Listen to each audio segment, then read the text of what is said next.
Salut à tous. Aujourd'hui, nous allons parler de la finance décentralisée. Vous avez peut-être déjà ou pas entendu parler de la DeFi. La DeFi, c'est tout simplement la finance décentralisée. En anglais, Decentralized Finance. La finance décentralisée est un service financier qui s'oppose au système financier traditionnel.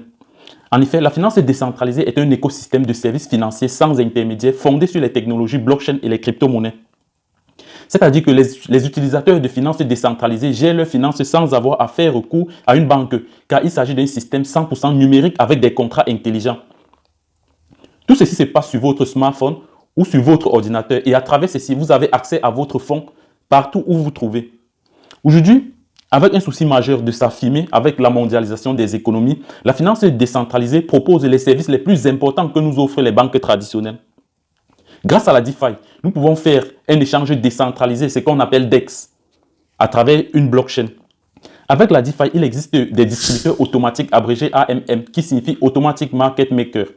Toujours avec la DeFi, il est possible de prêter des actifs à travers un protocole emprunt-prêt. L'un des grands avantages de la DeFi, c'est qu'il ne peut pas être censuré, car tout se passe en ligne et il est open source, donc la possibilité est donnée à tout un chacun de l'utiliser et bien plus encore de contribuer à son amélioration. Donc ceci dit, vous pouvez utiliser votre compte déjà comme portefeuille, donc vous pouvez garder vos bitcoins ou bien vos Ethereum à l'intérieur. Mais la possibilité vous est aussi donnée d'améliorer le système, car comme on l'a dit, c'est open source, donc chacun peut contribuer afin que le système s'améliore.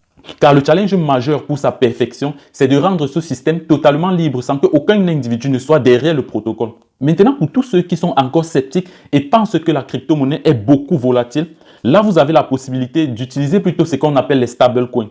Les stablecoins, ce sont aussi des actifs numériques qui sont endossés sur une monnaie fiduciaire ou sur une matière première. C'est-à-dire qu'ils répliquent l'actif sur lequel il est endossé. C'est l'exemple du Tether, le plus connu, qui réplique la valeur du dollar américain. Donc, c'est-à-dire que le Tether varie en fonction du dollar américain. Il réplique. C'est une monnaie numérique, mais qui réplique le dollar américain.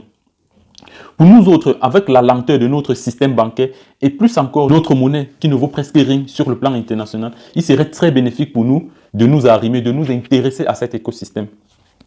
Eh bien, on va s'arrêter là pour aujourd'hui. Si vous avez aimé, laissez un commentaire, likez et abonnez-vous. On se voit à la prochaine.